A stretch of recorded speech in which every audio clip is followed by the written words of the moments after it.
ओडिशार जनसाधारण जानी ଆପଣ ଦେଖୁଥିବେ ସେମାନେ ଯୋଉ ପ୍ରତିବାଦ କଲେ ସେ ପ୍ରତିବାଦରେ ଲୋକମାନଙ୍କର ସମର୍ଥନ ନଥିଲା।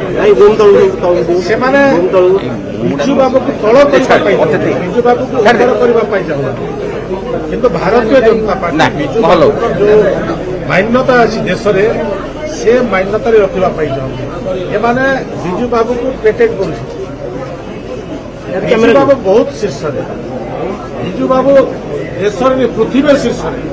ସେହି ଦୃଷ୍ଟିରୁ ଆମର ଗର୍ବ ଯେ ବିଜୁ ବାବୁ ହେଉଛନ୍ତି ଅଦ୍ୱିତୀୟ ନେତା। ବିଜୁ ବାବୁ ହେଉଛନ୍ତି ଓଡ଼ିଶାର ଗର୍ବ ଗୌରବ। ଏ ବିଜୁ ଜନତା ଦଳର ଗର୍ବ ଗୌରବ ନୁହନ୍ତି, ଓଡ଼ିଶାର ଗର୍ବ ଗୌରବ।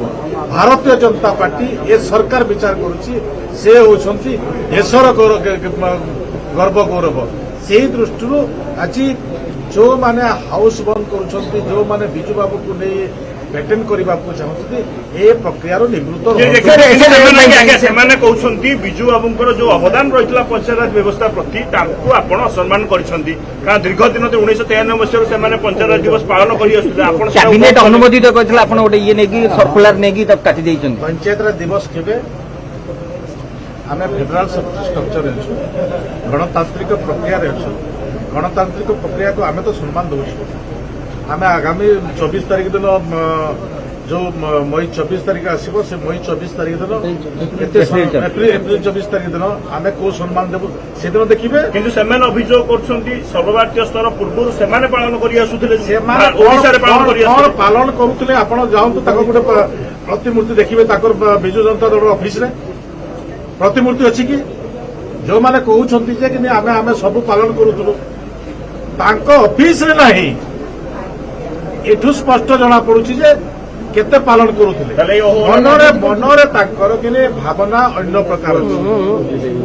ସେମାନେ ବିଜୁ ବାବୁକୁ ତାଙ୍କ ଦଳରେ ରଖିବା ପାଇଁ ଚାହୁଁଛନ୍ତି, କିନ୍ତୁ ଏ ସରକାର ବିଜୁ ବାବୁଙ୍କର ଯୋଉ ଶୀର୍ଷତା ଅଛି, ଯୋଉ ମାନ୍ୟତା ଅଛି, ଯାହା ବିଶ୍ୱ ଦେଖିଛି, ଯାହା ଦେଶ ଦେଖିଛି, ସେ ଦେଶ ଦେଖିବ ଏ ପ୍ରକାର ଓଡ଼ିଶା ସରକାର ବିଧାନସଭାରେ ଯୋଉ ସ୍ୱର ଉଠୁଛି ପ୍ରତିବାଦ ସ୍ୱର ବିକାଶ କରାଯାଉଛି କଣ ପାଇଁ? ଏମାନେ ରାଜନୀତି କରନ୍ତି ଜାଣିନ? ଏମାନେ ରାଜନୀତି ଯୋଉ କରୁଛନ୍ତି ତାଙ୍କ ଗୋଡରୁ ମାଟି ଖସି ଖସି ଯାଉଛି। ସେ ଦୃଷ୍ଟିରୁ ବଞ୍ଚିବା ପାଇଁ କରୁଛନ୍ତି। ଏଇଟା ହାଉସ୍ କରୁଛନ୍ତି, ସେ ତାର ନମୁନା ପକାଉଛି। ଏବେ ନା ହାଉସ୍ ବନ୍ଦ କଲେ, ଏମାନେ ରାଜ୍ୟବ୍ୟାପୀ ଆନ୍ଦୋଳନ କଲେ, କେତେ ଲୋକ ଥିଲେ। ଏଠୁ ସ୍ପଷ୍ଟ ଜଣାପଡୁଛି ଯେ ଏମାନେ ରାଜନୀତି କରୁଥିବା ଦୃଷ୍ଟିରୁ ମୁଁ ସେଦିନ କହିଥିଲି ଯେ ଲୋକ ପସନ୍ଦ କରୁନାହିଁ, ଲୋକ ବିଜୁ ବାବୁକୁ ଆଗ ଧାଡିରେ ଦେଖୁଛନ୍ତି। ଏମାନେ ରାଜନୀତି ଯେତେବେଳେ କରୁଛନ୍ତି ସେଇଟା ଲୋକ ସମ୍ମାନ ଦେଉନାହାନ୍ତି।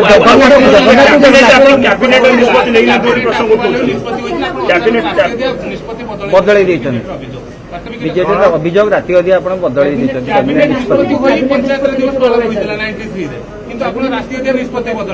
93 ହେଇଥିଲା, ତା ଆଗରୁ କଣ ହେଇଥିଲା? ତାର ଆଗରୁ ବି ତ ହେଇନଥିଲା। ଯେତେବେଳେ ଜେବି ପଟ୍ଟନାୟକ ଥିଲେ ସେତେବେଳେ ତ ହେଉନଥିଲା। ଏ କଥା ତ କହୁନାହାନ୍ତି। ସମୟ ସମୟରେ ପରିବର୍ତ୍ତନ ବି, କିନ୍ତୁ ଭାରତୀୟ ଜନତା ପାର୍ଟି ମୁଖ୍ୟମନ୍ତ୍ରୀଙ୍କର ଆଭିମୁଖ୍ୟ ଆପଣମାନେ ଦେଖିଥିବେ, ଦଳର ଆଭିମୁଖ୍ୟ ବି ଆପଣ ଦେଖିଥିବେ ଯେ ଆମେ ସସମ୍ମାନ ଆମର ଗର୍ବ ଗୌରବ ଆମକୁ ଆମେ ଯେଉଁମାନେ ବି ଅଛନ୍ତି ସେମାନଙ୍କୁ ଆମେ ସମ୍ମାନ ଦେଇ ଶିଖିଛୁ।